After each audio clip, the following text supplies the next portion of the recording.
नमस्कार, मी भाग्यश्री तुम्हा सर्वांचं आपल्या चॅनलमध्ये मनापासून स्वागत करते आणि आज आपण फ्रिल लावून खूप सुंदर अशी गोलगळ्यावरती डिझाईन तयार करणार आहोत, तेही अगदी सोप्या पद्धतीने। तर त्याकरिता इथे मी बॅक पार्ट कट करून ठेवलेला आहे, ज्याची पूर्ण उंची आहे 13 इंच, शोल्डर आहेत 5 इंच, आर्म होल म्हणजेच मुंडा आहे 5.5 इंच, छाती आलेली आहे 8.5 इंच आणि येथे खालच्या बाजूला जी कंबर आहे ती बॅक डाट मिळून आलेली आहे 8.5 इंच। त्यानंतर आता इथे आपण वरच्या बाजूला आपल्या गळ्याची मार्किंग करूयात। तर इथे मला माझे रेडी शोल्डर 2 इंच हवेत, म्हणून मी अर्धा इंच मार्जिनचा घेऊन 2.5 इंचावरती एक मार्क करते। त्यानंतर टेपला त्याच पॉईंटवरती ठेवून घेऊन व्हिडिओमध्ये दाखविल्याप्रमाणे खालच्या बाजूला जी माझी गळ्याची उंची आहे ती येथे 9 इंच घेते आणि जी खालची गळ्याची रुंदी आहे ती येथे मी 3 इंच घेऊन व्हिडिओमध्ये दाखविल्याप्रमाणे तुम्हाला इथे एक बॉक्स तयार करून घ्यायचा आहे। येथे मात्र तुम्ही तुमच्या आवडीनुसार गळ्याची उंची आणि रुंदी घ्या। त्यानंतर याच बॉक्समध्ये तुम्हाला व्हिडिओमध्ये दाखविल्याप्रमाणे नॉर्मली आपण जसा गळ्याचा गोल आकार ड्रॉ करून घेतो ना, सेम त्याच पद्धतीने इथे देखील तुम्हाला गळ्याचा गोल आकार अगदी व्यवस्थितरित्या व्हिडिओमध्ये दाखविल्याप्रमाणे ड्रॉ करून घ्यायचा आहे।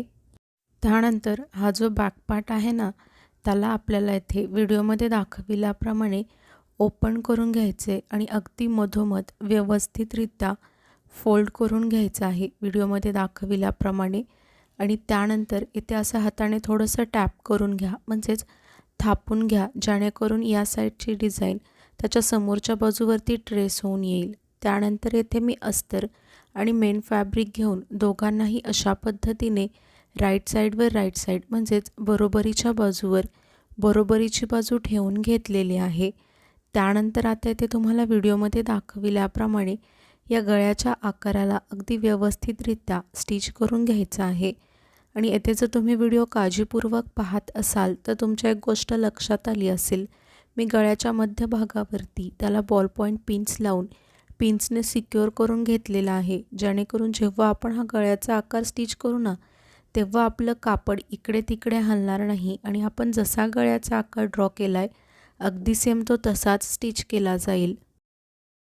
त्यानंतर येथे कमरेच्या बाजूला देखील मी हातासरसरीत अर्धा इंच मार्जिन घेऊन सरळ त्याला शेवटपर्यंत स्टिच करून घेते। जर आपण अशा पद्धतीने स्टिच केलं तर आपल्याला सेपरेटली कमरपट्टी स्टिच करायची येथे गरज लागणार नाही।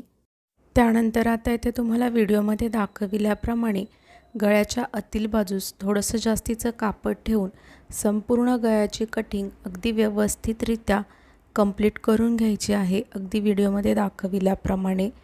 त्याचनंतर इथे आपण गळ्याच्या आतील बाजूस हे जे जास्तीचं कापड ठेवलं होतं ना, त्याच कापडावरती छोटे छोटे कट्स तुम्हाला इथे संपूर्ण गळ्याभोवती देऊन घ्यायचे आहेत। त्यानंतर इथे कमरेच्या बाजूला जे जास्तीचं कापड होतं ना, त्याला देखील तुम्हाला इथे व्हिडिओमध्ये दाखविल्याप्रमाणे अगदी व्यवस्थितरित्या कट करून घ्यायचं आहे। त्यानंतर इथे आपला हा जो गॅप तयार झाला आहे ना, त्याच गॅपमध्ये हाताला पास करून त्याला राईट साईड म्हणजेच बरोबरीच्या बाजूवरती पलटी करून घ्यायचं आहे। इथे तुम्ही पाहू शकता, मी तुम्हाला सांगितल्याप्रमाणेच त्याला राईट साईड म्हणजेच बरोबरीच्या बाजूवरती अगदी व्यवस्थितरित्या पलटी करून घेतलेला आहे। त्यानंतर आता इथे आपल्याला या गळ्याच्या आकारावरती टॉप स्टिच देऊन घ्यायची आहे, म्हणजेच दाबटीप देऊन घ्यायची आहे। येथे तुम्हाला जास्ती काहीच करायचं नाही आहे, जसा आपल्या गळ्याचा आकार वळतोय त्याच आकारात अगदी व्यवस्थितरित्या येथे तुम्हाला त्याला संपूर्ण गळ्याभोवती स्टिच करून घ्यायचं आहे। त्यानंतर इथे कमरेच्या बाजूला देखील आपल्याला टॉप स्टिच म्हणजेच दाबटीप देऊन घ्यायची आहे। इथे देखील आपल्याला सरळ अगदी शेवटपर्यंत कमरेच्या बाजूला व्हिडिओमध्ये दाखविल्याप्रमाणे तुम्हाला इथे स्टिच करून घ्यायचं आहे। त्यानंतर आता इथे तुम्हाला अस्तर आणि मेन फॅब्रिक एकमेकांना जोडून घ्यायचं आहे व्हिडिओमध्ये दाखविल्याप्रमाणे। तुम्हाला जर हवं असेल तर नॉर्मली बघा, मी ज्या पद्धतीने अस्तर आणि मेन फॅब्रिक एकमेकांना फॅब्रिक ग्लूच्या मदतीने स्टिक करते ती देखील तुम्ही पद्धत वापरली तरी देखील चालेल। त्यानंतर हे जे जास्तीचं कापड दिसतंय ना, त्याला तुम्हाला इथे व्हिडिओमध्ये दाखविल्याप्रमाणे अगदी व्यवस्थितरित्या कट करून घ्यायचा आहे। जर तुम्ही येथे अस्तर आणि मेन फॅब्रिक एकमेकांना स्टिक केलं असेल फॅब्रिक ग्लूच्या मदतीने, तेव्हा देखील जो जास्तीचं कापड उरतं ना, त्याला देखील तुम्हाला इथे कट करून घ्यायचं आहे। त्यानंतर हे जे आपले दोन्ही बॅकडार्ट दिसत आहेत ना, त्याला इथे तुम्हाला स्टिच करून घ्यायचं आहे। इथे मी तुम्हाला एकच बॅकडार्ट स्टिच करून दाखवते। सेम तुम्हाला याच पद्धतीने जो आपला दुसऱ्या साईडचा बॅकडार्ट आहे ना, त्याला देखील इथे तुम्हाला स्टिच करून घ्यायचं आहे। त्यानंतर आता आपण येथे डिझाइन तयार करणार आहोत। येथे मी फ्रिलसाठी एक स्ट्रिप कट केलेली आहे आणि इथे मला कापड कमी पडत होतं, त्यामुळे मी त्याला जोड देऊन घेतलेला आहे। तुम्हाला देखील कमी पडत असेल तर तुम्ही देखील त्याला जोड देऊ शकता। आणि याची जी विड्थ आहे ती इथे मी 3 इंच घेतलेली आहे। आता याला आपल्याला अगदी मधोमध फोल्ड करून घ्यायचं आहे। राईट साईडवरती राईट साईड म्हणजेच बरोबरीच्या बाजूवर बरोबरीची बाजू ठेवून घ्यायची आहे। येथे बघा मी तुम्हाला सांगितल्याप्रमाणेच या स्ट्रिपला मधोमध फोल्ड करून राईट साईडवर राईट साईड म्हणजेच बरोबरीच्या बाजूवर बरोबरीची बाजू ठेवून घेऊन त्याला आता आपल्याला इथे ही जी ओपन साईड आहे ना, तेथे शेवटपर्यंत व्हिडिओमध्ये दाखविल्याप्रमाणे स्टिच करून घ्यायचं आहे। त्यानंतर आता आपल्याला याच स्ट्रिपला सरळ बाजूस पलटी करून घ्यायचं आहे। तर त्याकरिता इथे मी पिनेने त्याला सरळ बाजूस पलटी करून घेते आहे। इथे बघा मी तुम्हाला सांगितल्याप्रमाणेच त्या स्ट्रिपला सरळ बाजूस पलटी करून घेतलेला आहे। त्यानंतर आता इथे तुम्हाला व्हिडिओमध्ये दाखवल्याप्रमाणे एक एक प्लेट्स अगदी व्यवस्थितरित्या घेऊन इथे आपल्याला फ्रिल तयार करायची आहे। आणि येथे फ्रिल स्टिच करत असताना एकाच गोष्टीची काळजी घ्या, तुमचे शक्यतो जे हा डिस्टन्स आहे ना एका प्लेट्समधला, तो समान येण्याचा ट्राय करा। जर तुम्ही नवीन शिकणारे असाल तर थोडाफार इकडे तिकडे होतोच, पण तो खूप जास्ती किंवा खूप कमी देखील दिसायला नको, जेणेकरून तो पटकन आपल्या चुका लक्षात येतील। तर थोडंफार ॲडजस्ट होतंच, कोणाचंच अगदी बरोबर येत नाही, पण त्यातले त्यात थोडंसं ट्राय करा इक्वल येण्यासाठीचं। त्यानंतर इथे माझी स्ट्रिप रेडी झालेली आहे।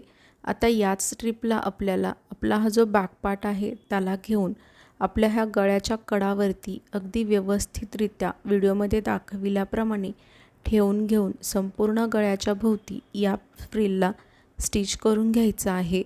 आपल्यापैकी खूप जण व्हिडिओज पाहतात परंतु चॅनेलला सबस्क्राईब करत नाहीत, तर प्लीज असं नका करत जाऊ, चॅनेलला देखील सबस्क्राईब करत जावा। का होतं ना, मला देखील समजत जाईल की हां, मी जे व्हिडिओज बनवते आहे ते तुम्हा सर्वांना आवडत आहेत आणि तुमच्या उपयोगात देखील येत आहेत। आणि जर अशीच सबस्क्रायबरची संख्या वाढत राहिली तर मला देखील एक नवीन उमेद मिळते आणि त्याच नव्या उमेदीत मला तुमच्यासाठी असेच नवनवीन व्हिडिओज बनवण्याची प्रेरणा देखील मिळत राहते। तर प्लीज चॅनेलला सबस्क्राईब करून सपोर्ट करा। फ्रिलला आपल्या गळ्याच्या कडावरती ठेवून घेऊन संपूर्ण गळ्याच्या आकारावरती स्टिच केल्यानंतर इथे मी गोल्डन कलरची सिंपल अशी लेस घेतलेली आहे आणि तिला देखील आता आपल्याला या गळ्याच्या कडावरती ठेवून घेऊन व्हिडिओमध्ये दाखविल्याप्रमाणे संपूर्ण गळ्याभोवती अगदी व्यवस्थितरित्या स्टिच करून घ्यायचं आहे। आणि येथे बघा मी फ्रिलसाठी कॉन्ट्रास्ट कलर म्हणजेच विरुद्ध कलरची निवड केली होती, कारण की काय होईल, जर मी सेम मेन फॅब्रिक जे होतं ना आपलं बॅक पार्टचं, तशीच जर फ्रिल तयार केली असती तर ती अधिक उमटून नसती दिसली। आणि येथे बघा कॉन्ट्रास्ट कलरची फ्रिल केल्यामुळे आपल्या गळ्याचा आकार खूप छान दिसतोय, तो तुमच्या लक्षात एंडिंगला येईलच। त्यानंतर सेम मी तीच लेस घेतलेली आहे आणि तिला देखील व्हिडिओमध्ये दाखविल्याप्रमाणे तुम्हाला कमरेच्या बाजूला अगदी शेवटपर्यंत सरळ स्टिच करून घ्यायचं आहे। इथे तुम्हाला जास्ती काहीच करायचं नाही आहे, फक्त लेसला सरळ कमरेच्या बाजूला स्टिच करून घ्यायचा आहे। आणि इथे तुम्ही पाहू शकता आपल्या ब्लाऊजचा फायनल लुक किती सुंदर दिसतोय। आणि येथे मी मध्यभागावरती एक पॅच स्टिक केलेला आहे, कारण की तो थोडासा गॅप रिकामा दिसत होता, त्यामुळे तुम्ही स्टिक केलं नाही तरी देखील चालेल, न स्टिक करता देखील आपल्या गळ्याचा आकार खूप सुंदर असा दिसून येत होता। तुम्ही आणखीन चॅनेलला सबस्क्राईब नसेल केलं तर प्लीज चॅनेलला सबस्क्राईब करून सपोर्ट करा। व्हिडिओ अगदी शेवटपर्यंत पाहिलात यासाठी तुम्हा सर्वांचे मनापासून खूप खूप धन्यवाद।